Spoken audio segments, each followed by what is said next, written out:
আসসালামু আলাইকুম dear student. আজকে আমাদের আলোচনা হবে বায়োলজির পঞ্চম চ্যাপ্টার, যার নাম খাদ্যপুষ্টি ও পরিপাক। এটা এসএসসি বায়োলজি। এই চ্যাপ্টারটা নিয়ে অনেকের ভয় আছে আর কি। তো আমি চেষ্টা করব এইটা চ্যাপ্টারটাকে তোমাদের সামনে বেসিক সহকারে তুলে ধরার জন্য। আর বেসিক যদি তোমার জানা থাকে, মানে রুট লেভেল থেকে যে কীভাবে কী হয়, কীভাবে কী আসে, এই জিনিসটা জানা থাকলে তোমার পড়তেও ভালো লাগবে এবং জানলেও ভালো লাগবে। ঠিক আছে, তো আলোচনা শুরু করা যাক। তো এটার নামই দেখা যাচ্ছে খাদ্য, পুষ্টি ও পরিপাক। কাদের জন্য? জীব পদার্থ নাকি জড় পদার্থ? খাদ্য, পুষ্টি ও পরিপাক কিন্তু জড় পদার্থের প্রয়োজন নাই। প্রয়োজন কার? অবভিয়াসলি জীবের। আর জীব দুই ধরনের, একটা অ্যানিম্যাল বা প্রাণী, আর একটা প্লান্ট বা উদ্ভিদ আর কি। হ্যাঁ, এই জন্য আমাদের বায়োলজিকে দুই ভাগে ভাগ করা হয়, একটা উদ্ভিদবিদ্যা, একটা প্রাণীবিদ্যা। তো এখানে এই খাদ্য, পুষ্টি, পরিপাক নট অনলি প্রাণী বাট অলসো উদ্ভিদ, দুইটার ক্ষেত্রেই আমাদের প্রযোজ্য হবে। তো উদ্ভিদেরটা আমরা প্রথমে আসি আলোচনায়। উদ্ভিদ কীভাবে খাদ্য নেয়, কেন নেয়, কীভাবে নেয়, সেটা নিয়ে আলোচনা করি একটু। তো দেখো এখানে লেখা আছে প্লান্ট ফর লাইফ, মানে উদ্ভিদের বেঁচে থাকার জন্য যা যা লাগবে সে জিনিসটা। আচ্ছা, একটা উদ্ভিদ তুমি চিন্তা করো, একটা উদ্ভিদ কী করে আসলে? একটা উদ্ভিদ কিন্তু জাস্ট দাঁড়িয়ে আছে, তুমি দেখতেছো তার রুট যেটা, অর্থাৎ শিকড়, সেটা মাটির ভিতরে ঢুকানো। তার মানে খাবার যদি সে নেয় মাটি থেকেই নিবে আর কি, বাইরে থেকে সে খাবার খাচ্ছে না। খেলে অবশ্যই দেখতাম। তো আর কি কি আছে? আর আছে, তুমি দেখতেছো যে বাতাস হয়, মানে বায়ু আর কি। মানে বায়ু থেকেও উদ্ভিদ খাবার নিতে পারে। আচ্ছা, মাটি থেকে কি কি নিতে পারে? মাটি থেকে পানি নিতে পারে। আমরা বলি না যে উদ্ভিদে পানি দেয় আর কি, পানি নিতে পারে সে। আরও মাটির কিছু উপাদান সে নিতে পারে। আর কি নিতে পারে? উদ্ভিদ মাটি থেকে তোমার পানি নিতে পারে, আর কিছু উপাদান নিতে পারে।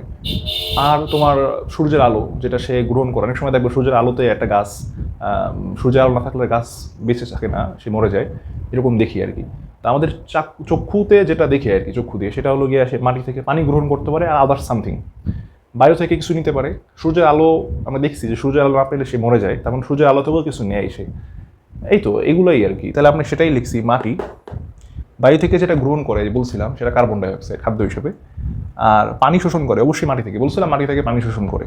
আর সূর্যের আলো, সূর্যের আলো থেকে আমরা জানি যেটা প্রক্রিয়ার মাধ্যমে সে সালোক সংশ্লেষণ যাকে বলে, সেই প্রক্রিয়ায় সে কিছু একটা করে, সেটা পরে আসবো আমরা।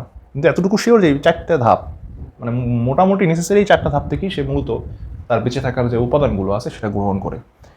এখন আমাদের প্রথম যে টপিক্সটা, সেই টপিক্সটা নামের দিকে খেয়াল করো। টপিক 1, প্লান্ট মিনারেল নিউট্রিশন, মানে উদ্ভিদের খনিজ পুষ্টি। উদ্ভিদের যে পুষ্টিটা খনিজ থেকে আসে, খনিজ। তার মানে খনিজ জিনিসটা আসলে সেটা কিন্তু ওই হাওয়ায় ভেসে থাকা কিছু না, মাটির নিচেই বোঝায়। যে বললাম না যে খনিজ পদার্থ, একটা খনি পাওয়া গেছে, খনি কিন্তু মাটির নিচে থাকে। সোনা গয়না যা আছে এই খনিগুলো সব মাটির নিচে থাকে। ঠিক আছে, আমি বলি না যে সোনার খনি, তার মানে কি ওই মাটিতে সোনার পরিমাণ প্রচুর। হীরার খনি, তার মানে ওই মাটিতে প্রচুর পরিমাণ হীরা পাওয়া গেছে। অয়েল বা তোমার বিভিন্ন ধরনের তেল, এগুলো কি ওই মাটির নিচে প্রচুর পরিমাণে তেল আছে, প্রচুর পরিমাণে গ্যাস আছে, এগুলো সব মিনারেলস, অর্থাৎ তোমার খনিজ পদার্থ আর কি। তো উদ্ভিদের খনিজ পুষ্টি অর্থাৎ মাটি থেকে যে জিনিসটা গ্রহণ করে উইদাউট পানি, সেটাই হলো গিয়ে খনিজ পুষ্টি। ঠিক আছে, এই যে লেখা আছে মাটি থেকে নেয় খনিজ পুষ্টি। তো চলো আমরা এরকম কি কি আছে সেটা একটু দেখি। 60টির বেশি শনাক্ত করা হয়েছে অজৈব উপাদান, মানে এরকম খনিজ পুষ্টি আছে যেটা তোমার মাটি হোক, বায়ু হোক, পানি হোক, সূর্যের আলো হোক, যা কিছু হোক না কেন, এরকম 60টি অজৈব উপাদান আছে যেটা উদ্ভিদের জন্য খুবই নেসেসারি, মানে উদ্ভিদ বেঁচে থাকার জন্য ওগুলো তার লাগে আর কি। তো এর মধ্যে 16টা আত্মবশ্যকীয়, এগুলো না হলেই নয়। আর পরের যেগুলো আছে সেগুলো জাস্ট দরকার, না হলেও টিকে থাকতে পারে। লাইক তোমার ধরো এই মোবাইল, হ্যাঁ, মোবাইল যদি না থাকে আমাদের 1 সপ্তাহ 2 সপ্তাহ প্রচুর খারাপ লাগবে। এবার আস্তে আস্তে কিন্তু আমরা কন্টিনিউ করতে পারবো, চলতে পারবো। কিন্তু যদি খাবার না থাকে, পানি না থাকে, বাসস্থান না থাকে, আমরা বেঁচে থাকতে পারবো না। হ্যাঁ, তা আমাদের মানে জীবন ধারণের যে উপাদানগুলো সেগুলো আমরা যদি না থাকে আমাদের, সেগুলো আমরা বেঁচে থাকতে পারবো না। আর যদি নর্মাল যেগুলো, যে বললাম মোবাইলের কথা, তারপর লাইট, ফ্যান, এগুলো না হলেও আমরা বেঁচে থাকতে পারবো, কষ্ট হবে কিন্তু বেঁচে থাকা যাবে। বাট যদি খাবার না পাওয়া যায়, অক্সিজেন না পাওয়া যায়, পানি না পাওয়া যায়, আমাদের পক্ষে বেঁচে থাকা সম্ভব না। এরকম 16টি আছে যা না থাকলে উদ্ভিদ কোনো একটা সময় যেয়ে মরে যাবে। আর এগুলো না হইলেও উদ্ভিদ টিকে থাকতে পারবে কোনো একভাবে, কিন্তু এগুলো হইলে উদ্ভিদ ভালো হবে আর কি, উদ্ভিদ তার জীবন ধারণকে আরও সহজ করতে পারবে। তো এই 16টি আত্মবশ্যকীয় উপাদানের ভিতরে দেখো, আমি একটাকে বলছি ম্যাক্রোনিউট্রেন্ট আর একটা মাইক্রোনিউট্রেন্ট। ম্যাক্রো মানে বড়, বড় সাইজ, মানে বেশি, আর মাইক্রো মানে ছোট। খেয়াল করো বইতে আছে এটা 10টা আর এটা 6টা। কোনো কোনো বইতে 9টা আর 7টা এরকম থাকে, বাট তোমাদের বইতে আছে 10টা আর 6টা। ম্যাক্রো মানে বড় আর মাইক্রো মানে ছোট। তার মানে কি বড় উপাদান আর ছোট উপাদান? ব্যাপারটা এরকম না, ব্যাপারটা পরিমাণ আসলে। একটা উদাহরণ দেই, ধরো তুমি সবজি রান্না করবা। এখন সবজি রান্না করার জন্য তোমার একটা জারের ভিতরে তুমি প্রায় 1 কিলোগ্রাম পানি দিলা, আর 1 কিলোগ্রাম আলু দিলা, 1 কিলোগ্রাম তুমি শসা দিলে, গাজর দিলে, ইত্যাদি ইত্যাদি দিলে, সবই 1 কেজি করে। এখন আচ্ছা, লবণ যদি তুমি 1 কেজি দাও তাহলে সবজিটা খাওয়া যাবে? উত্তর হলো না। লবণ কিন্তু 1 কেজি দিলে খাওয়া যাবে না। তার মানে লবণ দিতে হবে খুব অল্প পরিমাণ, 1 চামচ কি 2 চামচ। তো এখন যদি লবণ না দেওয়া হয় তাহলে কি ওই সবজিটা হবে? না, সবজি হবে না। সবজিকে সুস্বাদু করার জন্য লবণ দরকার। ঠিক তেমনি উদ্ভিদের এই যে 16টা অত্যাবশ্যকীয় উপাদান আছে, এর মধ্যে 10টা একটু বেশি পরিমাণে দরকার, আর যে 6টা সেটা কম পরিমাণে দিলেও হয়। আচ্ছা, এই 10টা যে উপাদান, এই উপাদানগুলোকে আমাদের 9-10-এর বইগুলোতে একটা সহজ ভাষায় মানে মনে রাখার ট্রিক্স দিছে, সেটা হলো কি MGK, cafe for night chops. MGK মানে ম্যাগনেসিয়াম, পটাশিয়াম, ক্যালসিয়াম, ফেরাম। ফেরাম বলতে বোঝায় আর কি আয়রন। ফর দ্বারা কিছু মিন করে না, নাইস দ্বারা এনের নাইট্রোজেন মিন করে, আর চপস এখানে 5টা দ্বারা 5টা মিন করে, কার্বন, হাইড্রোজেন, অক্সিজেন। এই 3টা নিয়ে একটু পরে আলোচনা আসবে। Carbon, hydrogen, oxygen, phosphorus, sulphur. 1 2 এইখানে 5 6 7 8 9 10, 10টি। এগুলো বেশি পরিমাণে দরকার।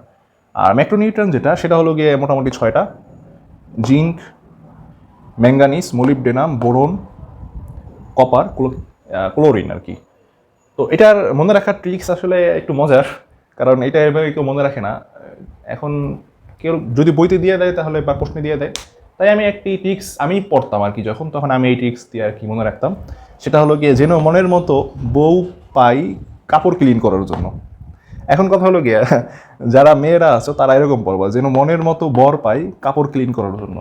এই যেন দ্বারা যে জেটেন মানে জিঙ্ক বুঝায়, মনের মতো দ্বারা ম্যাঙ্গানিজ, মতো দ্বারা মোলিবডেনাম, বউ বা বর মানে বোরন, আর কাপড় মানে কপার, আর ক্লিন মানে ক্লোরিন। ঠিক আছে, এভাবে মনে রাখতে পারো।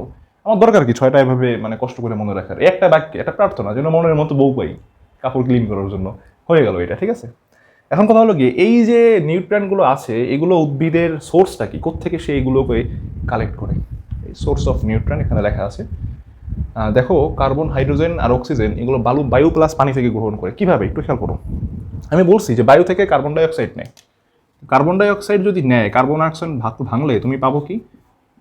একটা অণু কার্বন, 2টা অণু অক্সিজেন। তার মানে এই কার্বন আর অক্সিজেন কিন্তু বায়ু থেকে পাওয়া যাচ্ছে। আচ্ছা, পানি থেকে কি পাওয়া যায়? H2O।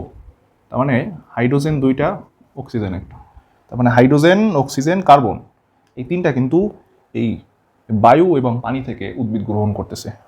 ঠিক আছে, আর আদার্স যে আছে এই যেগুলো zinc, manganese, molybdenum, magnesium, potassium, এগুলো others from soil through root, মানে মাটি থেকে। সয়েল মানে মাটি, মাটি থেকে রুটের মাধ্যমে মানে শিকড়ের মাধ্যমে সে গ্রহণ করে। ঠিক আছে, এখন প্রশ্ন আসতেছে যে এই 3টে একটু ডিফারেন্ট কেন?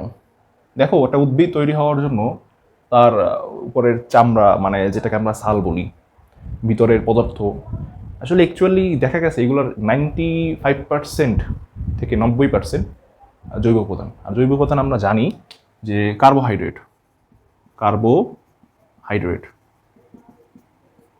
জৈব উপাদান মানে কার্বোহাইড্রেট।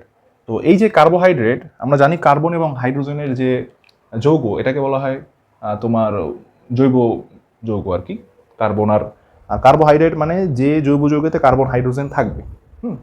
আরও অনেক পদার্থ থাকতে পারে, বা শর্করা আমরা বলি। উদ্ভিদ ম্যাক্সিমাম তৈরি হয়, ম্যাক্সিমাম জিনিস উদ্ভিদের স্বাস্থ্যে শরীরের কার্বোহাইড্রেট দ্বারা।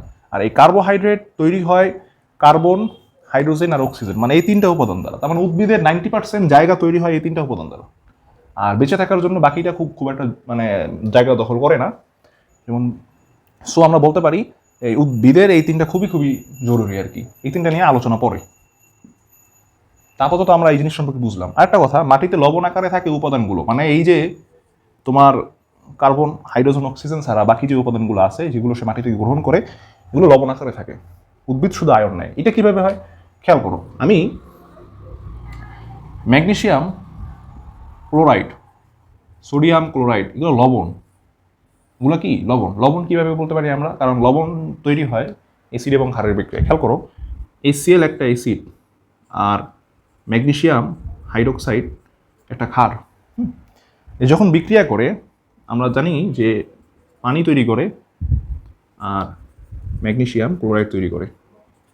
তো এই যে অ্যাসিড এবং ক্ষারের বিক্রিয়ায় লবণ এবং পানি তৈরি করলো, এই যে লবণটা অর্থাৎ তোমার মৃত্তিকা যে ধাতুগুলো আছে ম্যাগনেসিয়াম, সোডিয়াম, এর সাথে যখন তোমার হ্যালোজেন গ্রুপগুলো যুক্ত হয় যে লবণ তৈরি করে, সেই লবণগুলো লবণ আকারে থাকে মাটিতে আর কি।